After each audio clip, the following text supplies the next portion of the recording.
From Red Rock Lanes in Las Vegas, we're here for the title match of today's JBT event. Opening event of the 2011-12 Mojave Conference season. This is the handicap division action, as the number 2 seed, Bryan, is looking to win his first title, which makes sense because it's his first tournament. Taking on another brand new bowler there in Talon, Hendrickson in the blonde, so someone's going to win their first title in their first JBT try here. That was a spare in the first for Bryan. Meanwhile, Hendrickson opened in his first frame. He's getting 27 pins a handicap, the difference is, so Jake's got to win by 27 to tie and 28 to win. Just off a semifinal victory over David Galvin. Yet another two-hander. It is just the wave of the future here. You'll very clearly see no right thumb in the ball and that left hand on the ball right until the point of release. That gives you a maximum rotation, and right there, maximum results as he gets all 10 in the pits. Talon, one of a bunch of people coming down from Utah, southern Utah, to see us today. We haven't had a Utah champion in quite a while, so let's see what Hendrickson can do here. Yeah, beautiful shot for him, right back in the pit as well. Came in at a 138 average today, struggled the first 2 games, and then really turned it on since then. He was minus 35 after 2. The cut ended up being plus 3, so he had to do a lot of work just to get into the cut, and bowled a really nice semifinal set to jump into the number 1 seed. All he needs one more win here to finish the deal off. Oh, but comes in high that time. 3-6-10, bowled in the scorpion pattern. This is blown up into it got easier throughout the day, is what I was trying to say there. Starts as a pretty heavy volume for the handicappers to deal with, but it's a friendly surface with a little bit of extra friction than you get on a like an anvilane scorpion thing. So the bowlers had a little bit of room to miss to the right, and throughout the day as the lanes dry out, they develop a little bit of hold to the left, so the scores got better as they went throughout the day. Took a score of plus 3 to make the cut to the semifinals, and Veronica Schleicher snuck into the 5th and final stepladder spot at plus 91. So not big scores by any means overall. Talon qualified first at plus 181. Sometimes we see 300 and 400 up.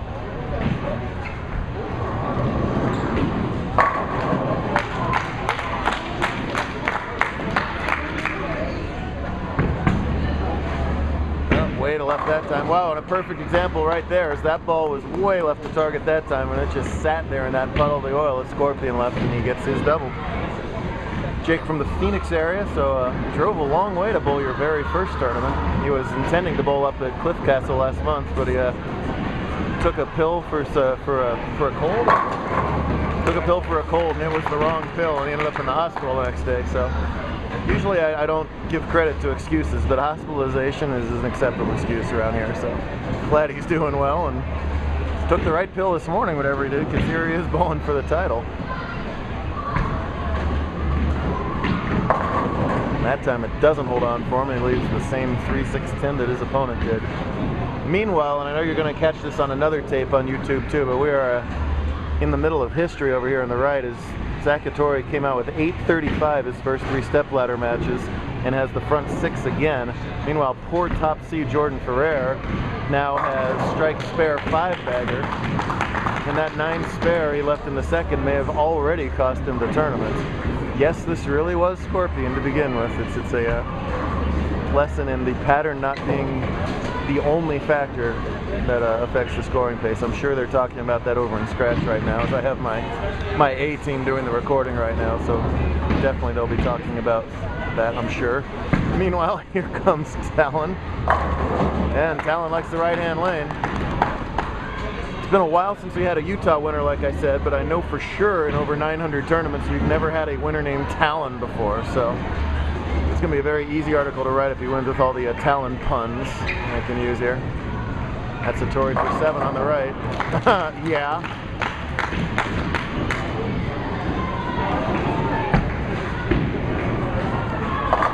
Oh, and right through the middle, and he gets the hit right there. That was right in the old 1-1 pocket, right squashed through the middle. A great break for Hendrickson there to catch that double, and he's in the lead now, scratch. And again, Jake's got to make up 27 pins, so he's got half the game to do all the work right here, does Jake. See, he stands extremely far left. That's because his ball hooks a ton.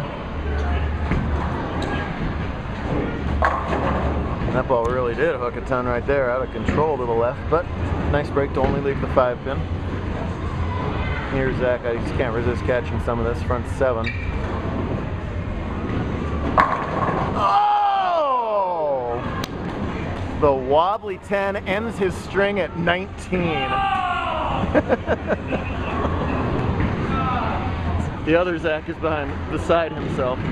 He can't believe it. I can't believe it either. Certainly we've never had back-to-back 300s on tour. One bowler shooting 2 300s. Oh, beg your pardon, that has happened once before. Of course, Stephen Black when he won 899 for the 3, but it's been, gosh, over 10 years since that, maybe? The highest scoring outburst since Stephen's performance for sure. All right, now Jake could care less about what Zacharias doing. He wants to get himself a strike right here. Ball change. Oh, and that ball hooked too much. You see his body language tell the story there. Dad right to my right shrugs his shoulders as well. I don't know why it hooked either, Jake. I mean, the lanes are drying out. You got to adjust. We generally don't re-oil between blocks. That was the case today as well. Jordan Ferrer's right back in that match, by the way. Nice job at the spare from Bryan. But what a fascinating score we play here is either bowler in scratch there could have all strikes in 1-9 spare, but the advantage is Ferrer because of where his 9 spare was. It could be 280 to 279 over there. Oh, and the lane that Talon had been good on, this time it comes up high and leaves leaves a 6 count. The other Utahers did Utahs? How does that work? What are people? Utahns? There we go. The other Utahns did well today too, as this guy was leading for a little while. That guy made the cut, and I don't know where the other one went. So, oh, but a bad mistake there as he misses the spare completely. That gives him 94 through 6. Jake on a theoretical 112 through 6, so he's made up a bunch of those pins in the last couple frames.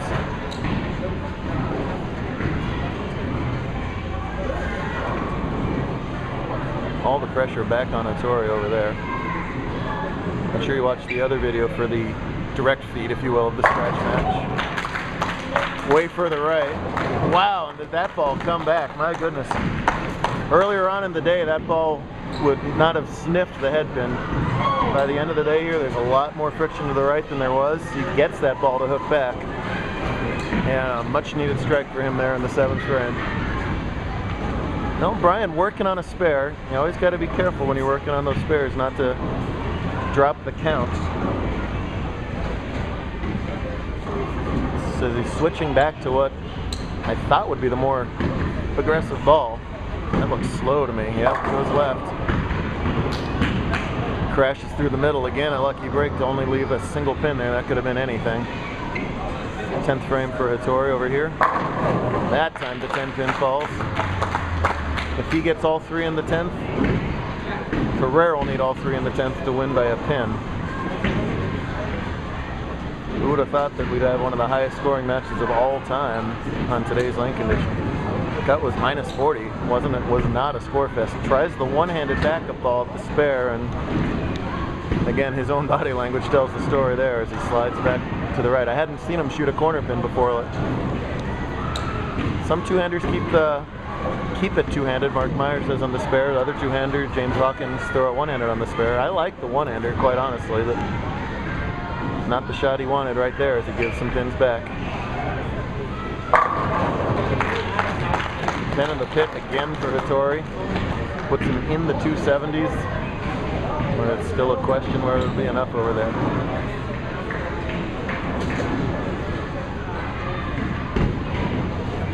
Back in the right-hand lane, and Bryan again, every shot now going high. He's got to recognize this, and he's going to have to make a move here in the last 2 frames, because I don't think he's going to be able to just get away with crashing through the head pin here.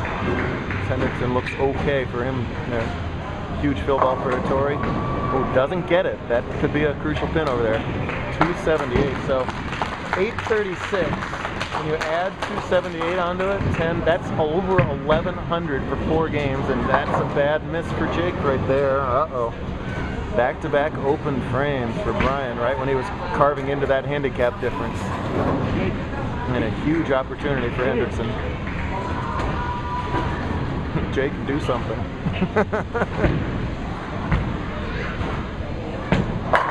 Oh, yeah. Hey, nice shot from Hendrickson. Gets the Brooklyn to carry. Big, big double for him. Boy, just when Jake was carving into that lead, he makes a couple of mistakes, and Talon had that bad mistake in the 6th, and how does he rebound for it? With a double. Can't say enough good things about Jordan Ferrer, by the way, over there too. I jokingly said to him when he didn't strike in the 2nd, hey, congratulations on your 2nd place finish, and he is about to make me eat my words over there. I'd love for that to happen for Jordan's sake. For Zach to shoot 1,100 and not win would just be one of the weirdest stats ever. Oh, he gets it. Wow. A little left the target, you can tell by Jordan's reaction. Great spare from Talon. As he's putting his claws into this match now. I couldn't wait any longer to say that. Meanwhile, Ferrer needs 8 pins to tie, 9 or a strike to win, and snatch victory. There's no other way to say that from a Tory. Jake Bryan wants to snatch away 10 pins off the deck right here. Really's got to right the ship. Further right and still goes high. Oh, it's frustrating. I know it. You know how frustrating that can be. Jordan Ferrer pulls the impossible. I am so impressed. What a feeling that's got to be for him. Oh my goodness. 280 to 278. What is going on? Tries the hook ball at the spare. Wow. Oh my goodness. Maximum effort into that spare right there, but they're gone. That's all that matters right there. So he is still in trouble in this match. He trails by 15 and also giving the pin. So he's going to need a disaster to befall Hendrickson, but you never know in these matches, as we just learned over there. At the worst, Bryan's already qualified for the Mojave Invitational. He's already qualified for the Tournament of Champions. At the worst, 2nd in points. So an awful lot of good things to put on the list here if this doesn't end up going his way. And wouldn't you know it, there's the shot. He can max out for 178. Again, he's giving 27. And if the opponent double gutters right now, it's 153 plus 27 is 180. So Talon's going to win this match, unfortunately for Jake. But what a debut by both of these two rookies. You can't get experience like this without bowling matches like this. And he's going to go back and watch this tape. And the thing he's going to watch... Oh man, watch the difference in those last 2 shots that Jake threw as opposed to those shots when the pressure was a little bit higher and he's starting to go higher and higher. Just hard to tell. It just looked a little more fluid all through it. Wasn't forcing the ball down the lane as much as he was in those middle frames. Anyway, a very respectable game. He's in the 170s. He entered at 168 today and bowled 7 of his 8 games over that 168 average. Qualifying 2nd at 146. That's where he's going to finish out. Nice finish in the 10th for 176. But the Utahns are going to, oh, there they are. The Utahns are going to take home a win. Look at that.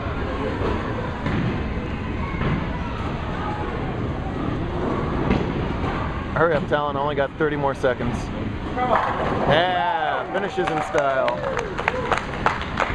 He's going to win the game scratch, and he was the one getting the handicap. So Talon Hendrickson is a JBT champ.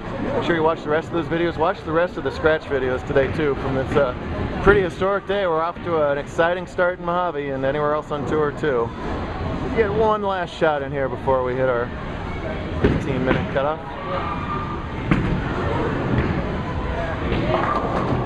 All right, so he's going to finish in the 180s. Great job.